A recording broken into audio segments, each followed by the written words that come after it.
me go over what I think of the X-Men movies. First X-Men is a phenomenal film. It still holds up today, in my opinion. I think it's a great movie, 9 out of 10. The second one, just as good, if not better. I love the characters. I love how they expanded on the story, but it didn't get too preposterous. I love how they gave a lot more pathos. I thought it was really a phenomenal movie. That's 9 out of 10. X-Men 3 sucked. I know there's some people out there who like it. I don't. I think it's a terrible movie. I think it's kind of just completely almost ruined the franchise for me. So no, I hated it. Then there's Wolverine. Wolverine is not good. I gave it a 6, I believe, when I came out of it. And the reason I gave it a 6 was because of the fact that it was so mediocre that I really didn't know what to give it. But I thought about it, and that was the problem. It was so mediocre. There was nothing good about it. There was just nothing terrible, but nothing of it was of quality. So yeah, it was a bad movie. This one, it doesn't redeem the entire franchise. It doesn't.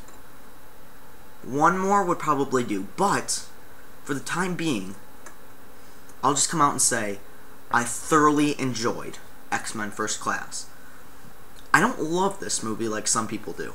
It's not as good as Iron Man or Dark Knight, obviously, what is, but even something like Thor, I thought Thor was better than this, because Thor was just so much fun. This movie has James McAvoy and Michael Fassbender, who I've never seen before in anything. I think he's on some TV show, don't quote me on that, but both of them are fantastic in this movie. They make Ian McKellen and Patrick Stewart look like amateurs by comparison, really, because in the original X-Men movies, I always thought of Xavier X, I'm like, okay, yeah, the guy's, you know, the teacher, I guess, but he doesn't really do anything. He just kind of stands there and goes, "Ooh, Patrick Stewart." This one, you see why he's a badass. You see why everybody follows him. And I loved what they did to that character. And James McAvoy, at the rate he is going, if he keeps delivering performances like this, when he retires, or, you know, heaven forbid he passes, he will be considered one of our finest actors of all time, because he was fantastic in this movie. He gave it 110% for sure. Things I didn't like about this movie, it was a little slow for me. I think that there were times when it just got a little bit repetitive. Like, there's a montage that's really awesome. It's an awesome scene. But it went on for like a minute and a half too long. And I know that seems like really nitpicking, but, you know, in a movie like this where they're really trying to get things done, balls, you stupid phone, balls to you! There's a cameo in here that's really funny. A lot of people don't like it, think it's unnecessary. I think it's good because it's quick, it's funny. I still never really bought the friendship between James McAvoy and Michael Fassbender. It's not that they gave bad performances. That's completely wrong. They gave fantastic performances, both of them.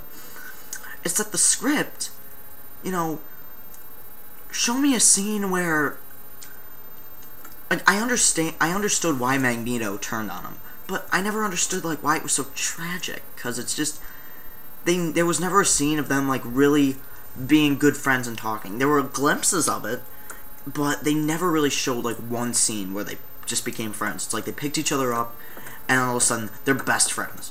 And I just never really bought it. Magneto.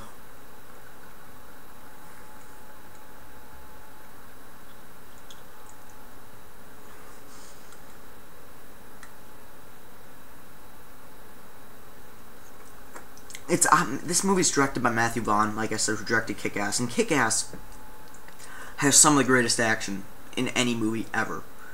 And as does this movie. It's really awesome action, shot really well. The effects are sometimes kind of weak, but I thought the action itself was great. Kevin Bacon is in this movie. Easily my favorite actor. My favorite Kevin Bacon movie, probably a tie between all of them. That is the greatest commercial ever, by the way. I know I'm completely getting off topic, but if you haven't seen that commercial, see it. It should be the only commercial ever played. My wife says if I watch more Kevin Bacon, I might actually start to look like Kevin Bacon. Love it.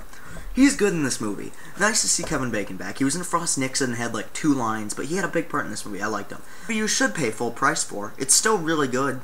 It is so much better than the last 2 X-Men movies. I mean, by far.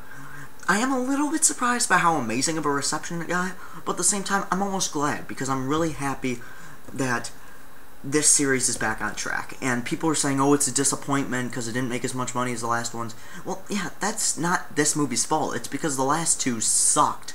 Yeah, 8 out of 10. Go see it, really. I do recommend everybody go see it. I don't see anybody not liking it. I actually think if I were to rewatch it, I'd like it a little bit more. So yeah, 8 out of 10.